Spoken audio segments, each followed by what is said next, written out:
Bien, bonsoir à tous. Je vais vous donner lecture de l'ordre du jour.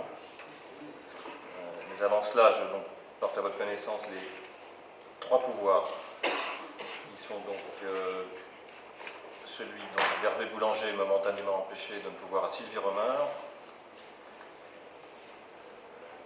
Anne-Laure Guyot a donné pouvoir à Marilyn Pierson. Et Pierre Leroy a donné pouvoir à Daniel Maire. Le quorum est atteint, nous allons pouvoir délibérer. Donc, l'ordre du jour est le suivant: désignation du secrétaire de séance. La demande de M. Jean Mély de voir la commune déposer plainte avec constitution de partie civile, la modification du tableau des emplois, prénotation en vue d'affectation hypothécaire du bail amphithéotique avec l'AMAPA.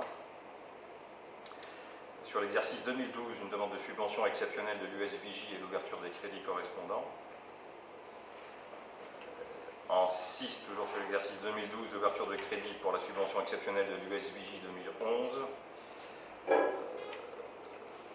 Même logique pour, là on parle dans l'exercice 2012, donc demande de subvention exceptionnelle de la coopérative scolaire de l'école maternelle et ouverture de crédit. En 8, exercice 2012, ouverture de crédit pour le fonds de secours.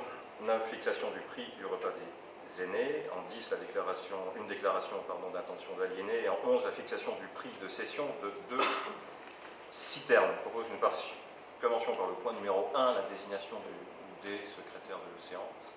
Des candidats, Régis Chaud, Jean-Luc Huet. Alors, on en est à la désignation des secrétaires de séance. Régis Chaud, seul candidat.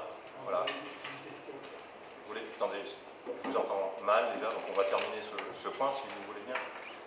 Est-ce qu'il y a des oppositions pour la désignation de Régis Chaud en tant que secrétaire de séance? Non, mais ça concerne ce point-là. Je me posais la question de savoir pourquoi vous posiez régulièrement la question de la désignation d'un secrétaire de séance. Ce soir, symboliquement, on n'en aura pas. Comme ça, vous irez au bout de votre démarche. Vous faites les comptes rendus vous-même. Donc, pourquoi serait-il utile de désigner des secrétaires de séance qui ne servent à rien? Si c'est pour la forme, autant assumer jusqu'au bout votre démarche de vouloir faire les choses seul. Donc, non seulement on ne désignera pas de secrétaire de séance, mais on sera contre la proposition de désigner Régis Chaube. Donc, vous ferez votre compte rendu comme vous l'avez toujours fait, seul.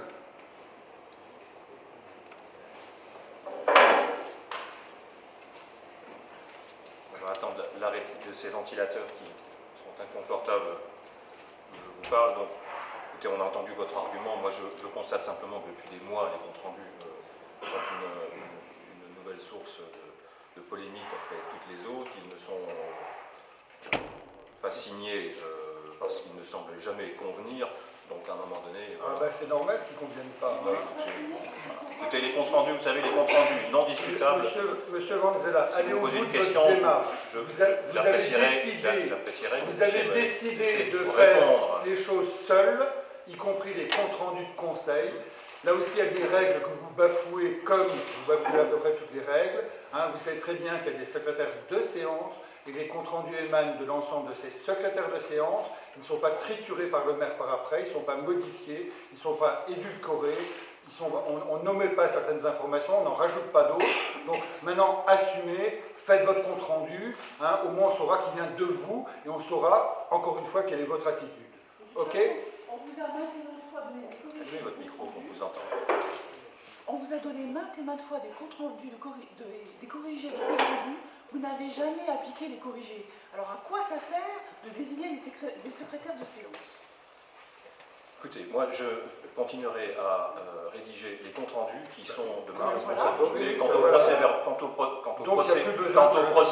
aux procès-verbaux qui sont effectivement de la responsabilité des secrétaires de séance, moi je ne souhaite qu'une chose, c'est que le contexte soit réuni pour qu'il puisse être effectivement rédigé. Quant à votre inquiétude de savoir si les débats peuvent être suivis, vus, entendus dans leur plus totale, on va dire, objectivité, moi, je me réjouis que depuis quelques mois, les conseils soient non seulement disponibles pour la plupart du temps en enregistrement audio sur le site de la mairie, mais qu'en plus, voilà, on ait la possibilité de les suivre in extenso, en live, en vidéo. Donc chaque mot, chaque reproche, tout est là. Donc celui qui veut vraiment suivre les arguments échangés entre les parties peut très bien s'installer, regarder maintenant sur sa télévision, hein, tout ça se modernise, regarder les débats. Moi, je pense que de toute façon, le compte-rendu, je le fais aussi succinct, j'essaie de ne pas en mettre trop, je m'en tiens aux principaux échanges, aux principaux points de vue, on s'en tient à l'essentiel.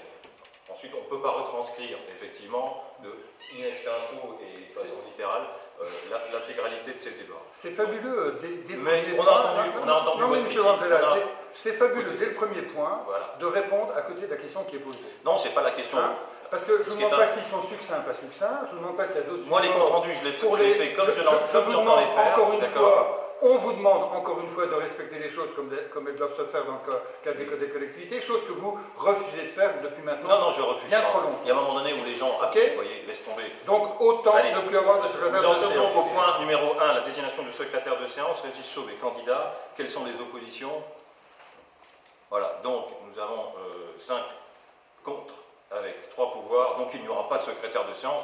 Vous qui suivez certainement de façon attentive les dispositions légales, vous savez pertinemment que la désignation du secrétaire de séance n'est pas une formalité prescrite à peine de nullité. Voilà, ce qui permet en plus en Alsace-Moselle, dans le cadre du droit local, de désigner éventuellement des personnes étrangères donc, aux élus, ce qui est le cas, me semble-t-il, dans des collectivités relativement proches des nôtres. Donc voilà, il n'y aura pas de secrétaire de séance, je ferai néanmoins un compte rendu, les débats seront néanmoins filmés et ceux qui souhaitent suivre pourront néanmoins le faire. Voilà, nous en sommes donc au point numéro 2. Sur ce point, donc, je souhaite vous informer que je considère que M. Méli est donc, s'agissant de la partie qui introduit cette demande, considéré comme un conseiller intéressé à l'affaire, et je souhaiterais donc le convier à laisser le Conseil statuer sur ce point, en bien vouloir quitter donc cette salle et s'abstenir donc à la fois de participer et au débat et au vote.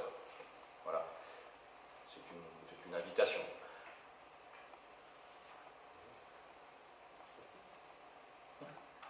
Les statuts. Pardon? Les statuts. Pardon? Non, la représentation est en tant que citoyen. Donc, non, écoutez, vous avez 2 sur 3, pris à tâche avec les services donc, du contrôle de légalité pour évoquer cette question. Je crois que je partage leur analyse, sous réserve de l'appréciation souveraine du juge. D'accord, alors on va aller jusqu'au bout de la logique, je termine ma phrase. Sous réserve de l'appréciation souveraine du juge, sont illégales les délibérations auxquelles ont pris part des conseillers intéressés en leur nom ou comme mandataires, et sur une question qui est tout à fait similaire à la situation que nous débattons aujourd'hui, à savoir une action dans laquelle donc, un élu était partie prenante, la Cour administrative d'appel de Rouen, je crois, a considéré que ce conseiller devait être regardé comme un conseiller intéressé. Donc, moi, je n'ai pas le pouvoir de vous contraindre à sortir. J'invoque simplement l'illégalité de cette délibération selon l'article 21-33-11, qui n'est pas de droit, mais qui est, on va dire, sont illégales, virgule, les délibérations, etc. Sauf que cette illégalité doit être confirmée par le tribunal administratif. Donc de 2 choses l'une. Soit vous entendez ce point de vue, et donc vous faites droit à mon invitation de ne pas participer au débat, soit vous faites le forcing, vous restez, je ne peux donc moi pas vous empêcher de rester autour de cette table, mais clairement cette décision sera attaquée. Voilà. Monsieur Manzella. Non mais c'est le point. Non mais on a le droit de parler, oui. Alors, considérant vu les derniers événements qu'il est impossible à ce qu'on vous fasse personnellement confiance, puisque vous avez à peu près tout fait pour que le peu de confiance qu'on aurait pu vous accorder après quelques discussions ayant lieu fin décembre, courant janvier, vous avez blackboulé ça d'un revers de manche. Alors, permettez-nous de vous dire que si c'est illégal, d'une part, ça sera retoqué par la préfecture, au contrôle de légalité. Laissons-les faire leur travail, et s'ils considèrent que c'est bon, vous pouvez toujours, comme vous avez maintenant l'habitude, attaquer au TA. Voilà, ça ne fera qu'une démarche supplémentaire entre le TA, les procédures pénales, administratives. Ça, dans tous les cas, s'il y a bien un domaine sur lequel on n'arrivera jamais à vous concurrencer, c'est bien ce domaine-là. Voilà. Donc, dans Merci tous les, de vos félicitations. donc, dans tous les cas, M. Méli, en tant que conseiller municipal, participera au vote. Non, mais attendez, par rapport à monsieur, sa situation de monsieur, citoyen. baissez Et ça marche pas. d'un cran dans cette façon de présenter les choses telles que vous les souhaitez. Vous n'avez pas, vous, à décider si M. Méli participera ou pas. Je n'ai moi-même pas à le décider. Donc, c'est encore bien moins à vous qu'il incombe d'en décider. Moi, j'invite M. Méli à considérer, je considère, et je l'invite à me rejoindre, qu'il est considéré, lui, là, comme un conseiller intéressé dans cette affaire, et que je l'invite à ne pas participer ni au débat, ni au vote. Maintenant, c'est une invitation. Moi, je ne comprends pas parce que la dernière fois, quand on nous a... Allumez donc votre micro, Madame Pierson. Non.